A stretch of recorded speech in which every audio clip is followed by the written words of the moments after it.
We're going to call the meeting to order. Please stand for the flag salute.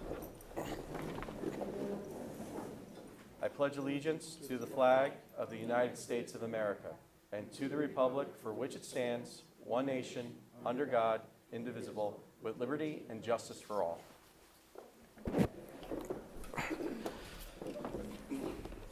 This is the Wall Township Board of Education meeting for which adequate notice under the Open Public Meeting Act was provided by a notice to the Co-Star, Asbury Park Press, Township Clerk's Office, all Wall Township Public Schools, and a notice in the Board Administration Office on August 29, 2019.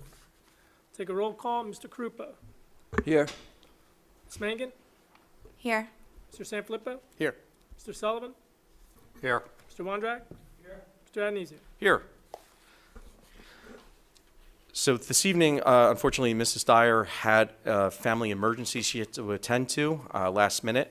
So Dr. Gleason will be filling in, and we have been told she is up to speed on what's going on, and anything she's not up to speed on, certainly we will get the answers to at the appropriate time. So thank you for sliding over. Appreciate it. So tonight, we are doing policy, curriculum, and finance and facilities. There is one policy on for tonight, and I don't remember. You have, okay. It's on the student, Yes. and it's Yes. very minor changes. Yeah. So just by way of some history, Stress Esme started changing pupils to students a couple years ago. So a lot of our policies, when they're coming around for review, it's just making these simple changes. Did everybody have a chance to read it? Does anybody have any questions or comments or issues or anything of that nature with it?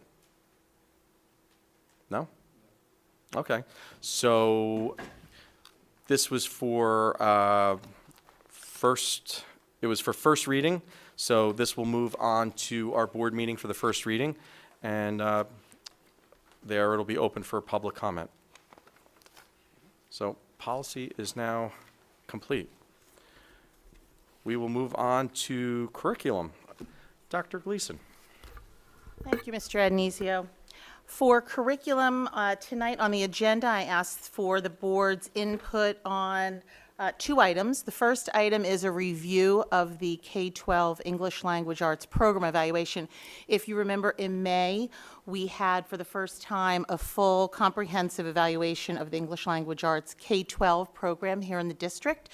We had over 20 teachers involved. It was a really deep dive into historically what's happened here in Wall, what our strengths are, what's current best practice, and a comparison with other districts. And then we came forward with 5 SMART goals that we had hoped to accomplish over 5 years by 2023. And within those 5 SMART goals were 26 actionable steps or objectives. So in your packets, you have sort of a synopsis of those SMART goals. And I'm pleased to say that in the first year, we accomplished, of the 26 actionable items, we accomplished all but 6 that remain in progress. I won't go through every single one of those, obviously, 22 that are, or 20 that are fully accomplished. But I just want to highlight that I think some of the more prominent goals that were accomplished ahead of schedule that really have a direct impact on student learning were the complete revision of the curriculum. And, you know, we thank the board for their support in moving teachers to being provided with more curriculum writing time. If you remember, we were writing 5 hours and 10 hours, and now teachers were writing more along the lines of 24 hours in the summer. And so the teachers felt more comfortable. They produced really viable curriculum. We've rolled out in K2 fully this year the reading workshop model in K2. We're rolling out 3-5 early adopter classrooms with a full rollout the following year. And I think most remarkably, we've moved not just 6th through 8th grade to workshop model, but we piloted at the high school. And I brought this up to you at our last program review, that the students were really excited about this shift in instruction and learning, where they weren't being taught necessarily whole class style with one novel or one text, but they were being provided with some model instruction and then being provided libraries where they could select their own books. And I think that all students do best when they have opportunities to select their own texts when they're at their own level. So we've had really good success with that, and also in our professional community, Walls getting some notice as the only high school that's piloting this model. So teachers are really getting buy-in there. So the goals the objectives that still remain to be accomplished over the next 4 years are aligning the high school ELA curriculum with social studies. So one of the best practices in curriculum and aligning instruction and learning is when students are no longer in a self-contained classroom like they are in elementary, helping them make connections to other areas of curriculum. So the most obvious place to do that is ELA and social studies, because they dovetail really nicely. A lot of the texts that students are reading are historical texts, nonfiction, or historical fiction. And so we're working with 11th grade right now, and over the next 3 years, we hope to continue to dovetail the ELA and the social studies curriculum. And Dr. Skinner over at the high school is spearheading that. We still have to plan for the writing workshop, professional development for K-8 teachers. Prior to my time here, teachers had already moved over to writing workshop, but we've put so much focus into reading workshop that teachers are saying that they really would like a refresher on the writing workshop, so we're going to be working on that for next year. Let's see, the other in-progress objectives are continuing the inventory of instructional technology subscriptions and licenses. Joe Lee, our Director of Technology, is working with our Future Ready Committee and making sure that there's equity, so that particularly at the elementary schools where we have 4 elementaries, we want to make sure that every elementary school has equitable technology, subscriptions, licenses. There's so many great free Web 2.0 resources that some teachers discover in one school and other teachers need to know about in the other schools. So we're going to continue that inventory of what's happening with technology. Dr. Gleason? Yeah. How is it now? Have you found it's kind of pretty even, or is there one school that might have more than another school, or is it kind of just haphazard? I would say there's no rhyme or reason, but I would say it's fairly equitable. Okay. I think it's really about sharing the resources. So while one school may have, let's just say, 20 applications that they use, another school might have 18, but they aren't all the same. So it's about getting time for teachers and having a database where they could say, oh, wow, they're using this over here. Here's what that looks like. Here's the value of that, and it's free. And so it's really getting that done. We also have a teacher that's part of the Future Ready Committee that really took on that role of talking with other teachers and finding out what they're using. So we're going to hopefully continue to use the expertise. This is one of our technology teachers at West Belmar, and have her continue to work with teachers so we can really get a full inventory of what they're using. Technology continues to roll out. We're having our take-home one-to-one initiative at the high school. We're pretty much one-to-one across the district, but that looks different at every school. So the high school starts with its first one-to-one take-home this year, which we're really excited about. And we're also in K and 1, teachers are being provided 5 new iPads so that they can use some of the instructional technologies that we've purchased for them, iReady being one of the formative assessment systems. In the past, if they wanted all the students to be able to use technology, you would have to take your kindergarten or your first grade class down to the computer lab. And I taught kindergarten and first grade, and that's not always easily accomplished, and you tend to lose a lot of time walking them down the halls. So having those small groups and 5 iPads at a time will really maximize their instructional time and I think be engaging for students. So that's continuing. And then the last piece of in-progress goals go to goal number 5, and that's that Teacher Leadership Academy that I've talked to you about. You'll see this goal in all of our program evaluations because we really believe that some of the greatest expertise we have in terms of providing training for staff lies right within our halls here. We have just such talented teachers and in a variety of different areas. So we have a very structured plan this year to identify those teachers. We've used Title II funds, which are federal funds, and we've earmarked those funds, and they're sort of threefold. Part of those funds will provide professional development for teachers to continue to deepen their expertise. And then we're going to bring in a trainer that will provide some training on leadership. That will just be across the board.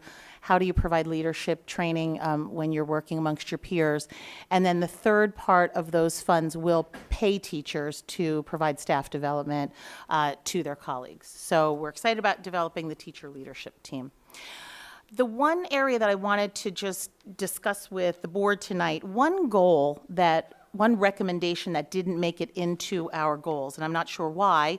It was just, there was, a wealth of information that came out of that program evaluation, but one that did not make it in that I would like to integrate was the idea of proposing and exploring hiring literacy coaches at the elementary level. And it's in the written report that's online and that we had presented last year. A literacy coach, which we don't currently have, is different than a reading specialist. So a reading specialist works with students, and a literacy coach works with teachers. And included in that research of the program evaluation, we included, like, what's the value of a literacy coach? And basically, they are the lead facilitator of our literacy program, and they're usually a trusted colleague of the teachers, and their primary goal is to provide sort of differentiated, as-needed professional development and model lessons in the classroom with teachers. They don't really work with students unless they're modeling a lesson. That's the job of our reading specialists and our interventionists, who we have. And when we did site visits to other districts, we found that many of those, in fact, I think all of those districts of the the three we visited, all had literacy coaches. They started with one across the district, and they moved to eventually, for example, Howell has one per building and then one literacy supervisor. So it's a model that I think we should explore. And, next year when we start working on budget development, I would ask that the board look at some analysis that we do we have any time in our schedule right now for some of the interventionists to take on that role, maybe part-time, or do we have to look at potentially down the road, look at the hiring of a literacy coach, and how would we do that to service all of our elementaries? So I would like to include that and modify one of the SMART goals. It actually speaks to goal 1, 2, or 3. It could go into either one of those goals. And again, the idea that those goals would be accomplished by 2023. So we have time, but I think it's time that we start to look at that. Does anyone have any questions, feedback? I have a question. So what is the current process for teachers to articulate for professional development currently? So right now, beginning in 2017-18, the first year we put together a huge amount of articulation time. There was a lot that was needed, especially at the elementary, because we have 4 different buildings, and that's where the fracture was. So we had, at that time, 10 half-days in 2017-18 of articulation, which was a lot. And it was not something that we wanted to sustain. It's too much time out of the classroom, but it was much needed. Last year, I believe we had 3 half-days, and the goal is to have at least 2 half-days every year of articulation time. Now, that's not inclusive of any other training that they're doing with grade level, but that's just purely for time to share across all 4 elementary schools. It happens naturally in the middle school. They have time built in and common planning time, and we can also build vertical articulation in there. We can also accomplish that in one building at the high school. It's just more something that we need to address more specifically at the elementaries. Thank you. You're welcome. Any other questions, feedback on the program goals? Just as a refresher, the new curriculum for ELA was instituted last year or this year? So this is the first year that the K2 revisions were made to move to workshop model. So now all K2 English language arts curricula are aligned, and we're in full workshop model K2.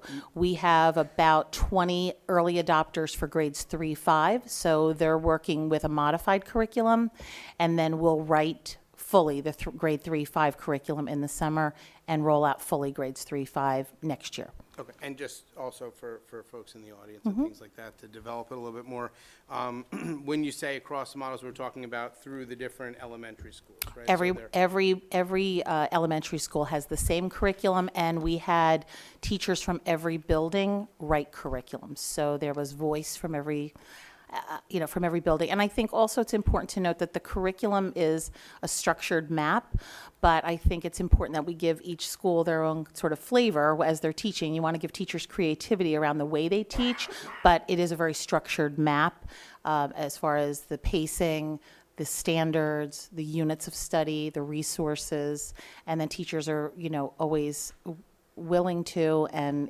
welcome to add to that and supplement. Right. Yeah, and so they're more or less on the same platform. though, Absolutely. Which is one of the big things. And that differs from the past.